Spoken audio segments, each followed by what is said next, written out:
Hey everyone, how's it going? Forrest here, again with another installment of my complete analysis of all of J.S. Bach's chorale harmonizations. Today we're looking at Ein feste Burg, unser Gott. Sorry about the typo in that one.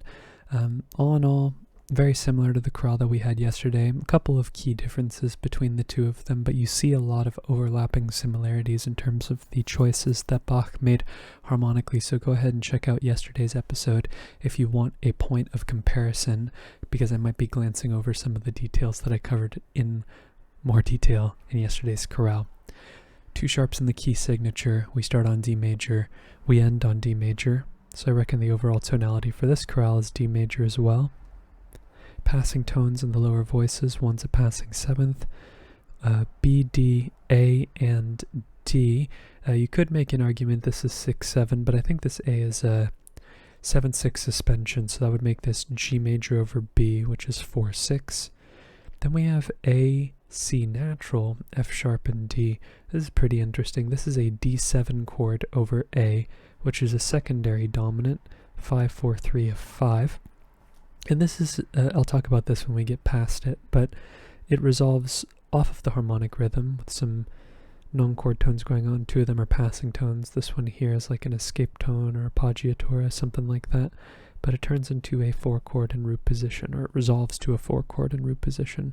So in yesterday's chorale, or in the last episode, we talked about this mid-phrase modulation to B minor in the second phrase. We don't get that in this chorale, at least not the way that I hear it. And here we have a 4-chord that goes to its own dominant. Sorry, this is not a 5, it is a 4. And then it resolves to itself. So why is a mid-phrase modulation not happening here? Well, for starters, I think it's the fact that the resolution happens over a subdivision. And it really feels like this D major is sort of functioning like a tonic with a C natural here. So sometimes Bach goes from 4, or he goes from 1 chord to the 1, then 1 turns into 4, 5 of 4, then it goes to 4. In this case, I think Bach is just combining the two chords, so 1 is also functioning like 5 of 4 here. So if it were anything other than 5 of 4, maybe there would be a stronger argument, but for me, I don't quite hear this as a modulation to the key of G major. Of course, that would be a valid analysis, though, if that's how you heard it, but to me, it doesn't quite sound that way, but I would see where someone with that opinion would be coming from. But after our 4-chord, we get F sharp, D, A, and A, which is D major in first inversion, 1-6. Passing tone in the melody. This F sharp is a chord tone, so we don't need to mark it. E, E, G, and C sharp is C sharp diminished over E. That's a 7-6 chord. I guess you could also analyze it as 5-6-4 as well. If this A is the chord tone for you, I don't quite hear it that way. But after a 1-6 to 7-6 progression, we typically know what's going to happen afterwards. A tonic triad in root position. So D, A, F sharp, and D. That's what we were expecting. Some passing tones in the upper voices this time, before we get E, A, D, and B. This A is a 4-3 suspension over the bass, and then we get E, G sharp, E, and B, which is a 5 chord. I guess you could make the argument it's also maybe a 5-7 chord because the D happens over the course of the whole beat, but it gets replaced with E, so I'm going to call it a 5. It's a very minute detail. It doesn't make too much of a difference in the overall harmony. It's not like calling one chord a certain Roman numeral versus another. We're just talking about extensions here, but we get I'm calling it a half cadence just like yesterday because that's how I hear it, but I think you could also make the argument that it is a perfect authentic cadence. So 5-7 of 5 going to 5, A, C sharp, and A, 3 roots and 1/3. But moving ahead to the second phrase, we have a perfect authentic cadence in the key of D major at the end of it, and we start off in a similar fashion. We go from 5 to 6, B, F sharp, and D. That's B minor. Passing tone here in the alto. I suppose you can call this chord 4-6 as well. I don't think it's too important though because they're both very similar to one another. We then get C sharp, A, E, and C sharp. That's A major in first inversion, which is 5-6. And then we have B and F sharp as passing tones here. Sorry, this is D, D, A, F sharp, and C sharp. That's kind of like a passing tonic 7 chord here, which is kind of interesting, but I don't think that's too much to add to the texture. I think these are just passing tones. But after our passing tones, we have E, E, G, and B, which is our 2 chord, E minor. So maybe this idea of D and F sharp happening at the same time here is sort of smoothing out the progression from 5 going to 2, because 5 going to 2 is typically seen flipped around. We typically see 2 going to 5, but 5 can also go to 2 via that same logic, right? They're still moving the same distance. The voices are just going in the other direction narratively.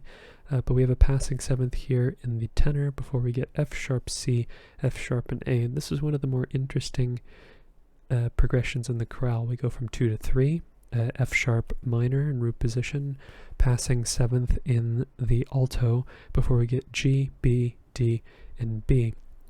Pretty cool. This is a 4 chord, so we have sort of an adjacent progression here, 2, 3, and 4, just basically harmonizing the scale. The bass is just spelling out the scale, starting with actually from C sharp, actually going all the way down to A, B, C sharp, D, E, F sharp, G, A, B. But he doesn't, he sort of stops at a point. I guess you could make the argument that he continues going all the way up to A with these passing tones here, A, C sharp, and A, which is definitely implying 5, but with this sustained D here in the alto.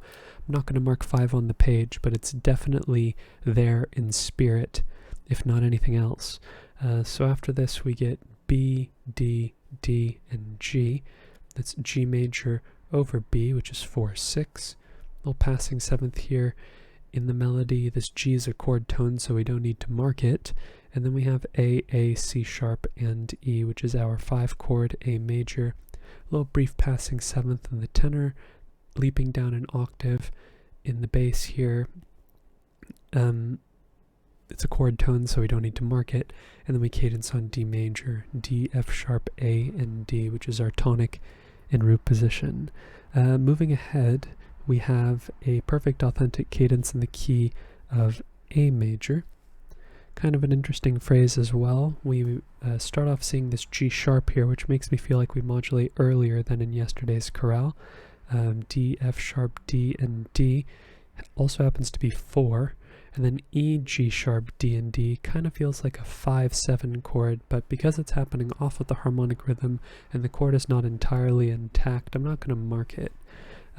But 4 goes to kind of an interesting chord, F sharp, A, C sharp, and A, which is 6. But again, take that with a grain of salt, because 4 going to 6, it's an unusual progression by Bach standards, but it is being separated by an implied 5 chord. We've seen this a couple of times. We saw this in yesterday's chorale as well, but this idea that non-normative chord progressions are separated sometimes by implied chords. Like here we have an implied 5 chord, 4, 5, 6 is another adjacent chord progression, but much more likely than 4 going to 6 directly.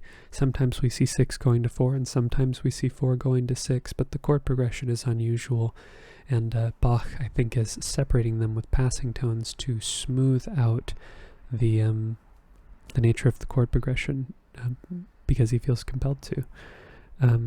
We then have D, F sharp, and A. This D is a non-chord tone, but this F sharp is a chord tone. It's kind of like taking the 6th chord and turning it back into a 4 chord in first inversion, but I don't think that's too important to the overall chord progression. All in all, G sharp, C sharp, E, and B. This is kind of an interesting chord here. I think you could make the argument this is a C sharp minor 7 chord in second inversion, so 3, 4, 3. I think that's totally valid. But I think it's more likely that this C sharp and this E are accented non-chord tones, and really what we're looking at is G sharp, B, D, and B, which is another one of these root position 7 chords. We saw one in yesterday's chorale as well. They're not as uncommon as you would think. It's just Bach goes out of the way to not double the leading tone in most cases. So 6 going to 7, we saw that progression in yesterday's chorale as well. And it resolves the way we would expect. A, E, C sharp, and A, which is our tonic triad. D is a non-chord tone, F sharp is a non-chord tone, D is a non-chord tone as well. This would be a 4 chord, D major, sort of in passing, functioning as a predominant here. E, E, B, and G sharp, that's our 5 chord. A little passing 7th here in the tenor as well before we cadence on A, which is our tonic triad and root position. Then we have a little short phrase here, ends in a perfect authentic cadence in the key of D major. If you watched yesterday's video, chances are you recognize this phrase structure where Bach starts with a longer phrase. Actually, is it much longer? Yeah, it's like one or 2 beats longer. It's 2 beats longer. But this succession of short phrases that oscillate between the key of the dominant and the key of the tonic, which is D major, and that's exactly where we're going. We go from A major to B minor here, so I think in the last video, if I'm not mistaken, we modulated over the A here. In this case, it doesn't quite feel that way. That could be wrong, don't take me at my word for that one, but it feels like we're modulating a little bit after the beat here at B minor. Nothing really about A major going to B minor feels like we've modulated yet. I feel like we need to see some more context like this G natural here. So B, F sharp, D, and D is our 2 chord in the key of A major, and in the key of D major it also happens to be our 6 chord, and then we get our G natural. Of course, we could say that we modulated over A, and this is a 4-6 chord or a 6 chord in the key of D major, but to me it doesn't really feel like we've modulated until we've heard this G natural. And then we get F sharp, A, D, and A, which is a 1-6 chord, D major in first inversion. 6 going to 1-6 kind of harkens back to the chord progressions we saw in yesterday's video, where we saw 6 going to 1 with some frequency. As far as third space progressions are concerned, 6 going to 1 is one of the more common ones we see, but I think that has more so to do with the fact that the tonic is involved than anything else. We then have E, E, G sharp, and B. That is our E, E, G natural, and B. That's our 2 chord, E minor in root position. And then we have A, which is a non-chord tone, E and G, which are both chord tones, and C sharp, which is a non-chord tone. It's a passing tone here. That spells out A7. It's 5-7 there. And then we cadence on our 1, D, D, F sharp, and D. 3 roots and 1/3 spelling there. And in a similar fashion, sort of echoing or creating some symmetry between the phrase that's about to happen and in the previous phrase, we're going to have a perfect authentic cadence in the key of A major. I think we're modulating over the same point metrically too. We have F sharp, A, F sharp, and C sharp, which is our 3 chord in the key of D major, but it also happens to be our 6 chord in the key of A major. So the same function to get from key to key, also happening at the same point, metrically speaking. So after our 6 chord, we go to B, B, F sharp, and D. We saw this exact same progression in yesterday's chorale as well. There is an argument to be made that this is a 2 chord.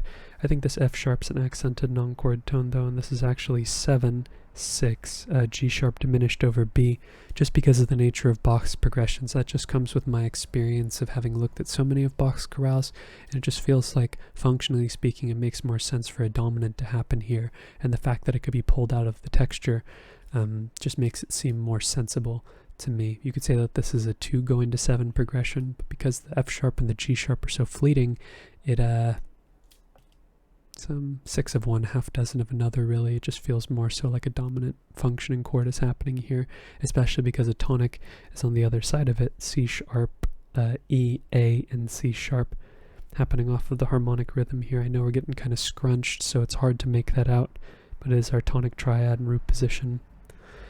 D, F sharp, A, and B is B minor 7 over D. We know that Bach loves 2-6-5 chords, especially in cadential situations.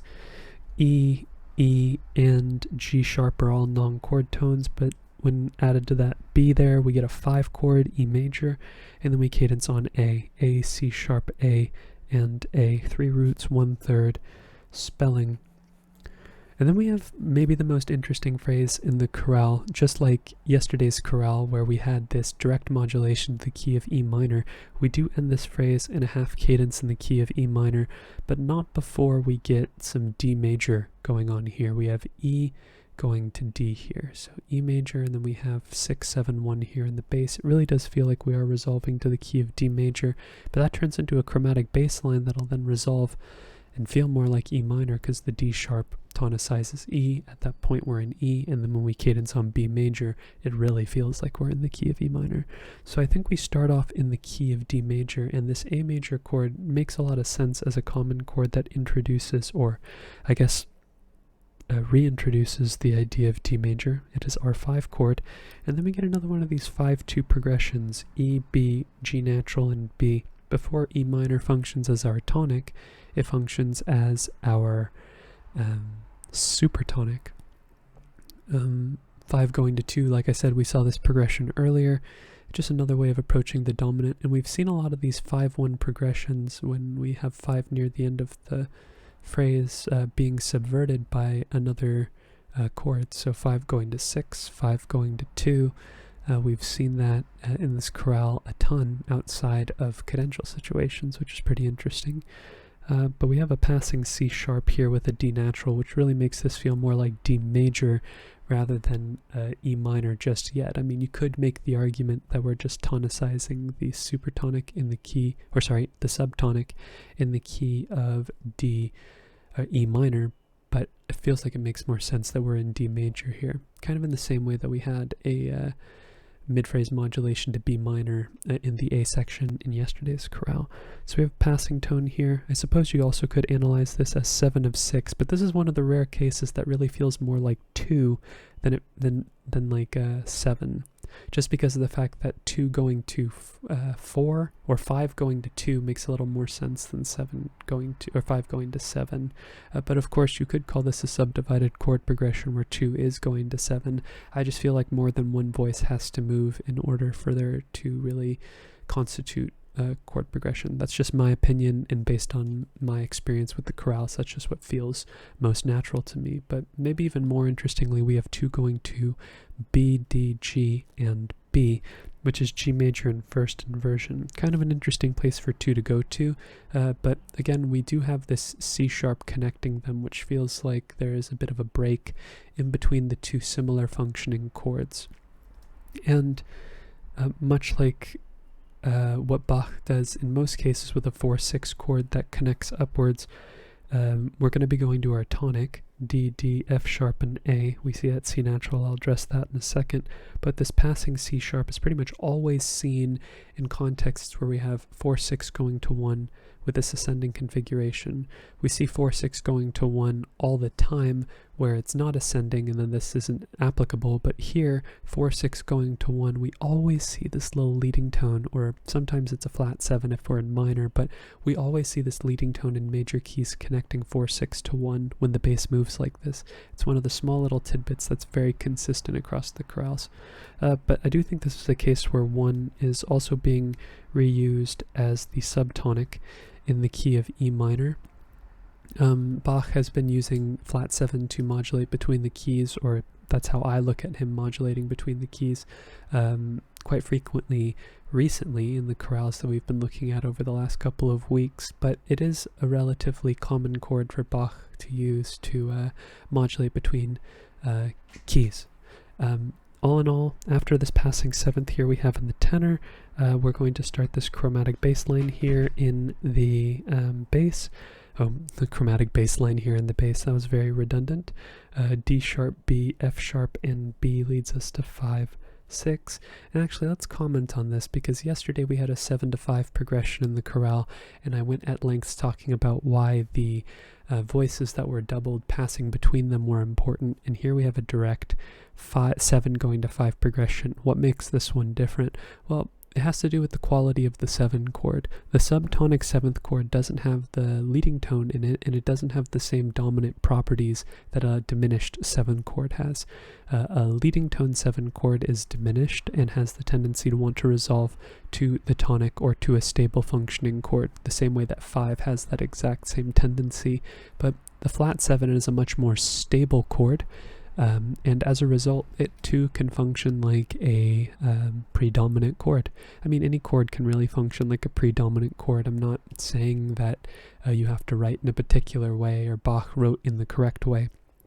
we just often see 7 go to 5 in these ascending chromatic bass lines in minor keys, because subtonic 7th is far stabler or more stable than our leading tone 7 chord. So that's what makes the progression different. Passing 7th in the melody, E, B, E, and G is our tonic, E minor, and then we cadence on B major, B, B, D sharp, and F sharp, which is our 5 chord in root position this time.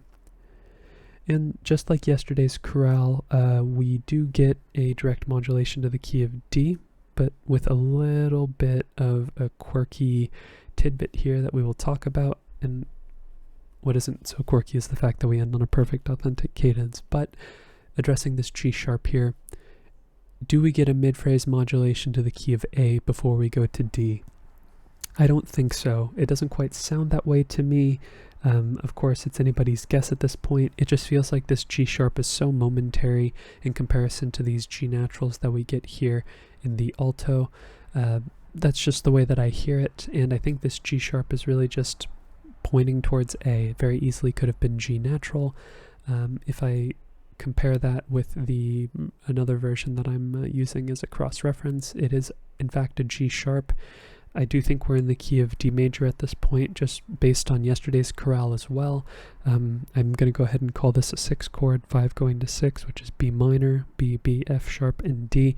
However, this G sharp is definitely not something to be ignored. I think you could also look at this chord as 7, 6 of 5, because the difference between B minor and G sharp diminished is F sharp versus G sharp, and it does resolve to an A major chord. But I feel like that's more so the leading tone doing the work rather than changing the overall flow of the harmony. So after our 6 chord or 7, 6 of 5 chord, we do resolve to 5, C sharp, E, A, and C sharp. It's A major in first inversion. Passing tone in the bass, and then we see a similar progression to what we saw in the first phrase, or the A section, the second phrase, E, E, G, and B, which is E minor in root position, a 2 chord. But it doesn't quite continue that way because the bass continues down with a passing 7th, and then we have C sharp, E, G, and A, which is 5, 6, 5, A7 over C sharp. So we see E minor being used as this fulcrum to separate 2 A major chords. It's kind of interesting. But after this 5, 6, 5 chord, this A is a chord tone, so we don't need to mark it. We have D, D, F sharp, and B, which is B minor over D, which is 6, 6. And then we have 4 voices moving off of the harmonic rhythm, which is typically indicative of a subdivided chord progression. C sharp, A, E, and A. Really, for all of the A major going on here, kind of feels like we're still in the key of A major, but with the G naturals going on, it would be like some implied modality. It's definitely Bach emphasizing the dominant extensively here, but here we have an A major chord in first inversion again, that's 5, 6, and that takes us to G major in first inversion, B, B, D, and G, which is, like I said, 4, 6, and we see a similar cadence to how we ended our A section with the passing 7th in the melody and this G in the bass. We then have A, E, C sharp, and E, which is our 5 chord, A major in root position. This A is a chord tone, so we don't need to mark it, and then we cadence on D major, D, F sharp, A, and D, which is our tonic triad in root position. Last phrase, definitely very interesting. As far as being in the key of D major is concerned, Bach really beats around the bush before we actually get the resolution. I do believe that my camera got a little bit out of focus there. Let me try that. That looks a little bit better. And that's going to conclude today's analysis. So a couple of points of, I guess, noteworthy points is what I was trying to say there, is mid-phrase modulation, right? We start in D and then we go to E minor as opposed to going to B minor here and going back to D major. That's pretty interesting. Another thing is 2 not going to 7, and what I mean when I say that is when we have this, where is it, this 2 chord trying to find it, 2 versus 7/6 right here. So we have E, B, G, and B. That's E minor in root position, but also typically 2 and 7 are contextualized with one another, or alongside one another, because usually Bach has this whole step separation between the two chords. And typically speaking, in most cases, this is a 7/6 chord, because it'll often resolve to a tonic, but it's not functioning in that fashion here. I feel like it's functioning like 2 and sort of being extended into 4, and this leading tone is sort of just functioning as a buffer between the two similarly functioning chords. And the reason why I feel that way is because 5 going to 2 makes a lot more sense than 5 going to 7/6. Of course, that is to be taken with a grain of salt because of the fact that this is not a continuation of the same phrase, but rather a separation of ideas. So this very well could be 7/6 going to 4. I just think it's interesting that we see this idea of 2 and 7 being separated by this passing tone here, where 2 is actually the implied chord, because the vast majority of cases this is a 7 chord. If we redacted the rest of the chorale and just looked at this one beat right here, most cases this would be a 7/6 chord, but context is important, and that is going to conclude my analysis for today's chorale. If you're interested in following me along on the journey to analyze all of Bach's chorale harmonizations, feel free to subscribe to the channel. You can hit the notification icon as well if you'd like to be notified of my daily upload, and like the video if you enjoyed the content. Thank you so much for watching the video and supporting the channel by doing so. I look forward to tomorrow's analysis, and I hope you take care.